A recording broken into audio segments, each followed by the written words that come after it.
Most people who commit suicide don't want to die. They just want to ease the pain they're suffering. That is a statement that rings so true to me at the moment. I don't want to die, but I so want the pain and all of what I'm going through just to go away. Just to not have to do what I do anymore. It's just too much. Everything at the moment is starting to get to me. It's really, really, really starting to grind me down. I'm starting to find everyday things more and more difficult.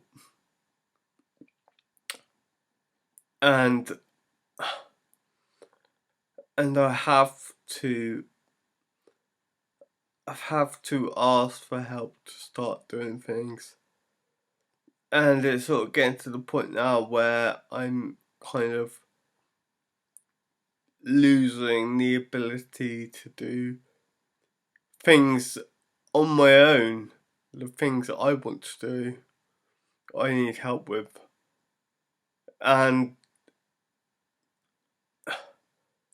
this is this feels like no way to live. It's not the life I wanted, and it's not the life I would wish upon anyone else. The last 18 months of my life have just been a complete nightmare. I've been struggling with my diabetes to the point of where I've had to get district nurse to come in every day around about 5 o'clock to give me one of my long-lasting insulin injections.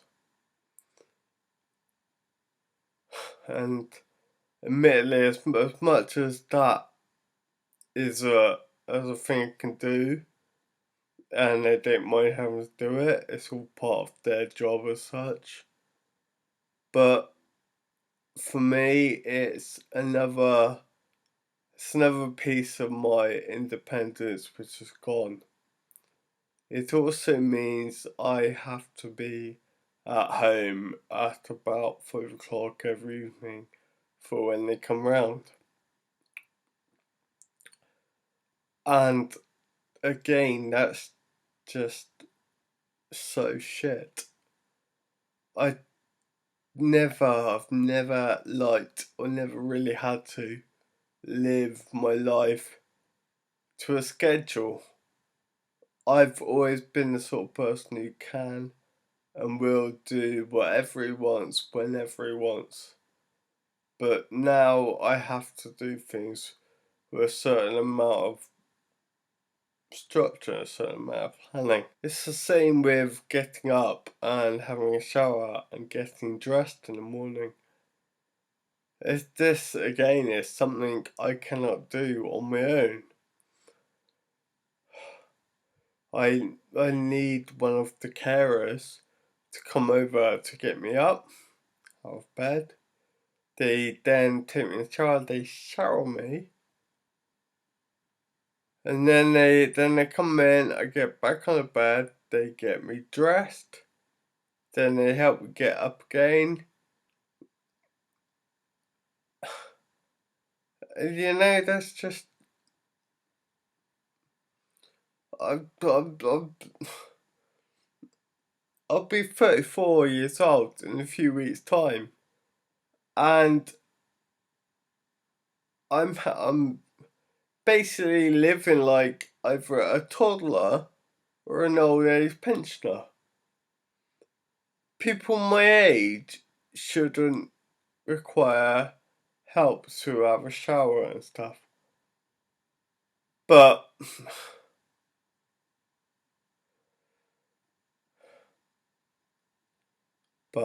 I do. Don't think of this video as me trying to justify having suicidal thoughts or anything like that, because I don't. I know that if I know that it's not an option for me, I don't want to kill myself or anything like that. I've been around people and I know what suicide does to people. Also I think too highly of my mum, my sister, her husband, and the baby. And you know, I know that would just fucking devastate them if that was to happen. And I don't think I could leave that sort of legacy upon my niece, you know, who'd therefore be known her uncle as being the one who killed himself. You know, that's not they're not the only reasons that stopping me, but this really is not me saying, "Oh, I'm gonna go away and do it." But unfortunately, it hasn't stopped me from thinking that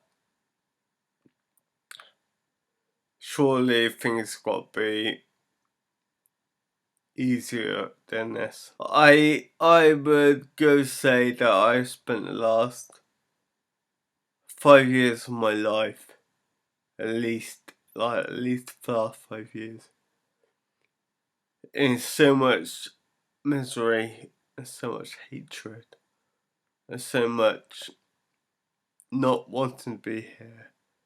It's unreal. As well as being in a wheelchair, which I'm now finding it more and more difficult to actually get around without crashing it into things. You know, I'm also diabetic now, and that's just it's. I never realised, or I never knew how much effort can go into it, how much I have to take on board to actually be able to survive to a certain degree. You know, it's not quite as simple as giving yourself an injection every time you have something to eat. It's more a case of like you need to know what when you do your blood test and you check sugar in your blood. It's a case of knowing what that means and what that's kind of equal to giving to yourself the insulin, because you really have to kind of battle it against what you're eating and what you're putting inside of you. And it's just it's it's unfair. It's unfair is what it is. And then of course recently, you know, this year I've spent quite a large chunk of it in hospitals and stuff. And you know, and that's what comes down to the fact that I've got a dodgy heart. I've got heart failure now, and you know, first time I went in and got diagnosed with it, I was given all these things I should do to try and prolong it, pull it off and stuff.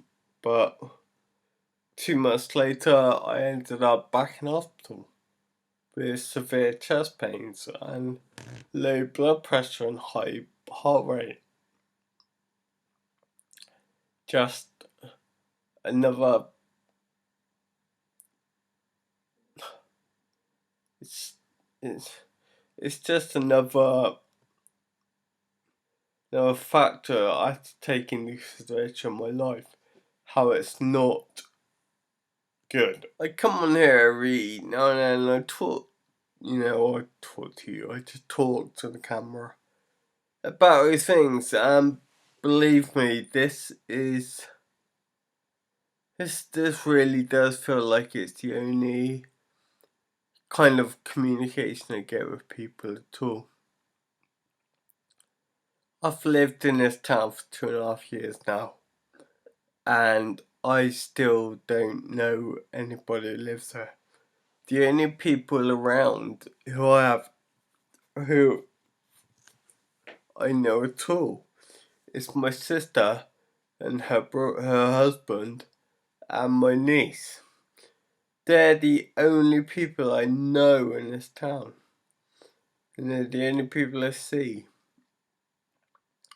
And if I go out and they're not in, then that's it. That's just me on my own again. It's not great. When I was at school, I had, or at least I thought I had, a lot of mates around. And although we're all living within the same sort of distance as we always used to, I don't see anyone anymore. I don't see them. I don't know why. I don't know why I don't see them. It's not like I can think of anything I've done to piss them off or anything. But I just don't see them. And,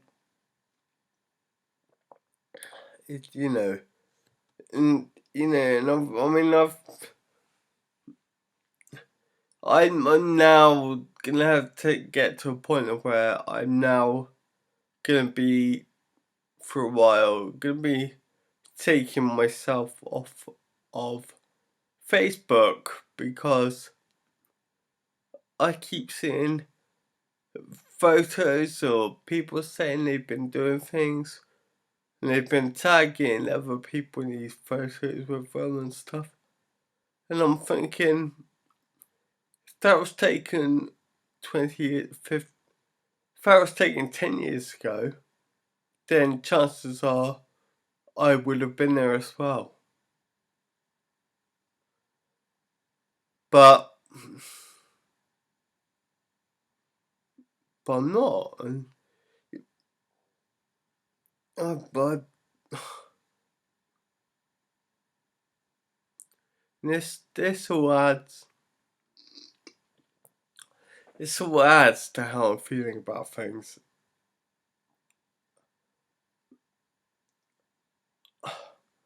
I've never felt quite as alone as I have done nowadays. It's all very well, people then will say, but no, don't. You're not alone. You're never good alone. I'm always here if you need me, blah blah blah.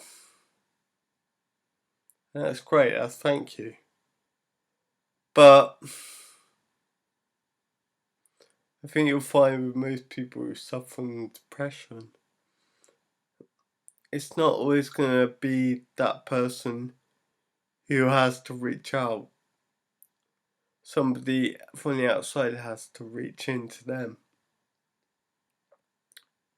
And I don't get that.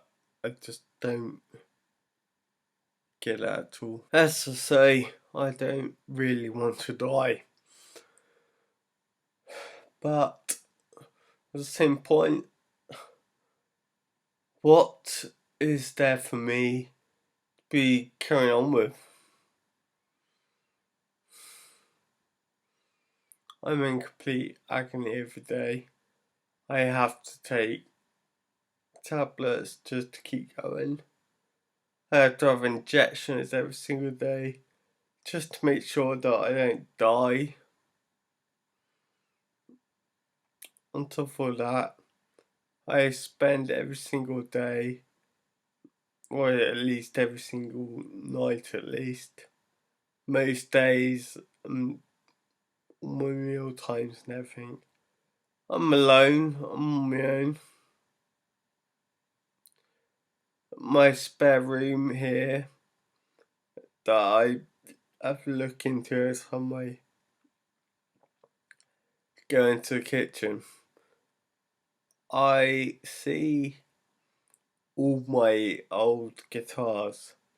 I mounted them up on the wall, just above my beautiful master stack. And I see them every single minute I'm out there. And I hate it. That upsets me so much.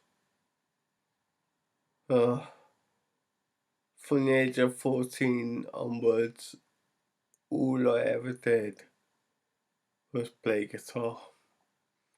That's all I've ever done. And nowadays, I can't do that. I can't even hold guitar anymore.